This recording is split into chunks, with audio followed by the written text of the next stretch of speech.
Bueno, esta va a ser la segunda parte para entender la equivalencia absoluta, ¿cierto? Es decir, aquello que nos permite entender por qué, independientemente de los diferentes marcos de referencia que estemos empleando, el tiempo y el espacio funcionan de manera absoluta. En este ejemplo que estábamos utilizando, recordemos que estábamos imaginando a la velocidad de la luz en este esquema sencillo, que es un tiempo absoluto que avanza un segundo por un segundo, un segundo, en un segundo, en un segundo, es absoluto. Esto es el tiempo absoluto o velocidad o ritmo del tiempo absoluto. Y este espacio absoluto, que habíamos dicho que era un espacio, un espacio, un espacio, un espacio, así. Entonces lo que pasaba era que la velocidad de la luz, digamos que también recorría 1, ¿cierto?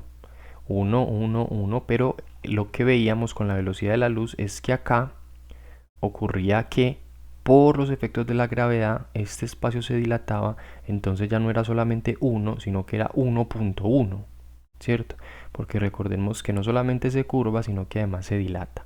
Pero lo que vamos a ver en este video es que quiero que entendamos ese problema que se nos ha dicho permanentemente de que no hay ese tiempo y espacio absoluto cuando pensamos esos diferentes marcos de referencia para medir el tiempo y el espacio.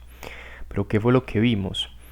Que digamos, vamos a poner el marco de referencia aquí desde la luna, ¿cierto? Y desde la luna vamos a mirar qué es lo que pasa con el tiempo y el espacio de la Tierra.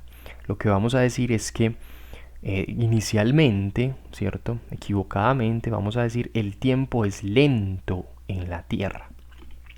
¿Por qué digo que equivocadamente? Porque nosotros en este ejemplo establecimos esa medida absoluta, ¿cierto? Entonces esto está pasando 1, 1, 1, 1, 1, así de manera absoluta en un segundo, un segundo, un segundo, un segundo, ¿cierto? Pero ¿qué es lo que está pasando entonces acá? ¿Por qué decimos que el tiempo es lento erróneamente cuando miramos desde la luna el tiempo de la Tierra?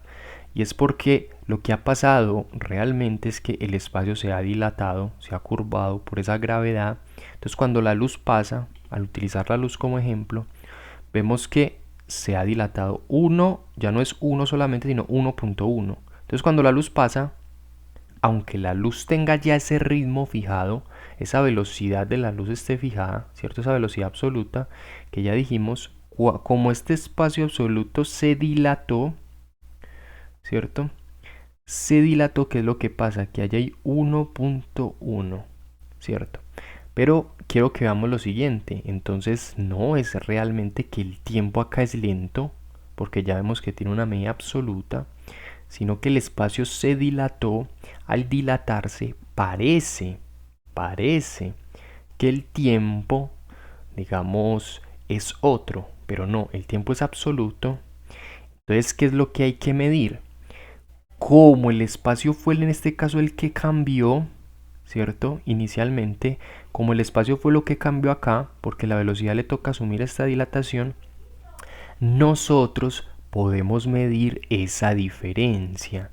Nosotros vamos a poder medir esta diferencia, pero es una diferencia relativa al tiempo y espacio absoluto.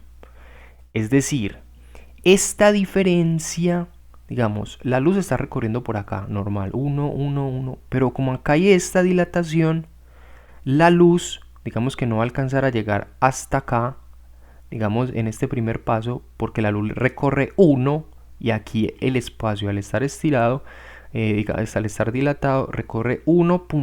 Tiene, digamos, está en 1.1, entonces le queda faltando, ¿cierto? Aunque la velocidad de la luz lleve ese ritmo constante.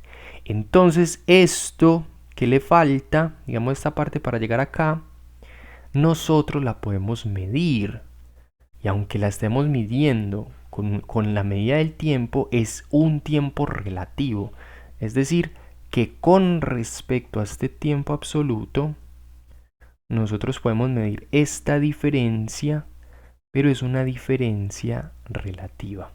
Por ejemplo, es como decir, de acá a acá demoró un segundo, pero de acá a acá le quedó faltando 0.1. Entonces nosotros podríamos decir la diferencia aquí es de 0.1 en relación a este tiempo absoluto, ¿cierto? Es una diferencia relativa a este tiempo absoluto. O sea que el tiempo siguió pasando, pero de ese tiempo la luz, como esto se estiró, alcanzó a llegar hasta cierta parte, ¿cierto? Si la luz viniera desde acá. Estamos poniendo el ejemplo de la luz viniendo desde acá. Entonces, ¿qué es lo que podemos ver? Este ejemplo es sencillo.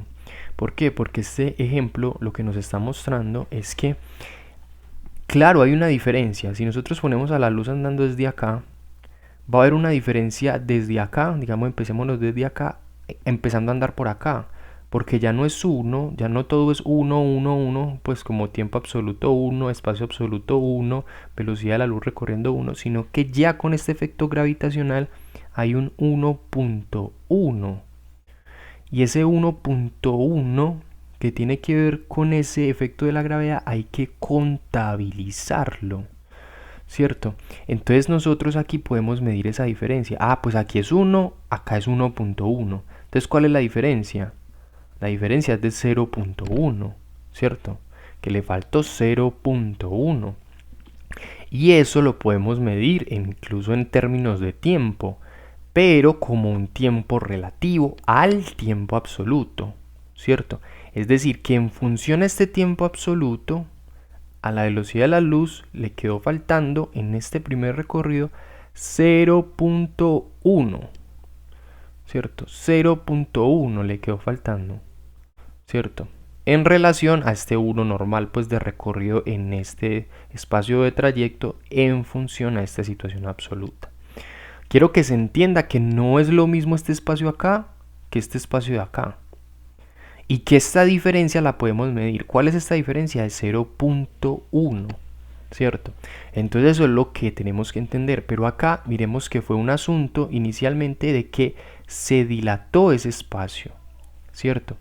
Y eso no significa que el tiempo absoluto cambió, no, el tiempo sigue siendo 1, 1, 1, 1, 1 para todos estos, 1, 1, 1.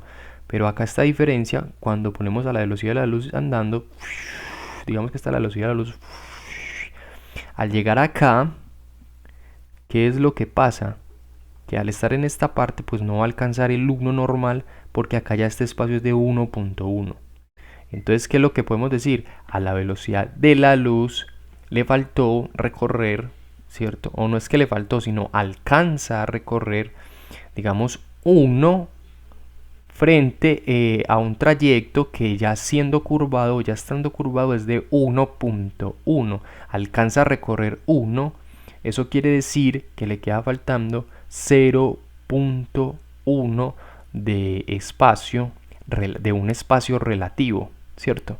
Entonces miremos que esa situación relativa la estamos midiendo, ¿cierto? Que vimos que como no era lo mismo, vamos a poder medir esta diferencia, ¿cierto? Y aunque en términos de tiempo, que vamos a poder decir que le faltó o alcanzó a recorrer 1, pero le quedó faltando ese 0.1, ¿cierto? Aunque empleemos esas medidas mismas de tiempo, aquí lo estamos analizando como un tiempo relativo. Es decir, que le faltó 0.1 segundo para haber hecho el trayecto normal.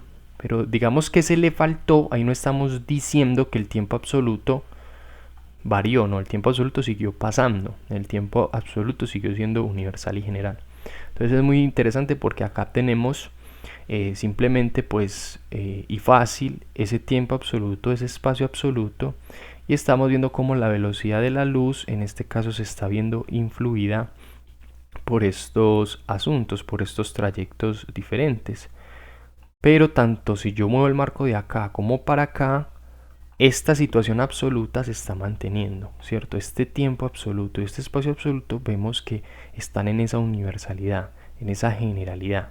Solamente que estoy mostrando cómo sería verlo desde acá y cómo sería verlo desde acá, pero ese tiempo absoluto se mantiene y ese espacio absoluto se mantiene. Voy a hacer otro video, digamos, hablando un poco más sobre esto para que nos vayamos haciendo, para que nos hagamos mejor a la idea y se entienda pues a detalle este tema de por qué el tiempo y el espacio son absolutos.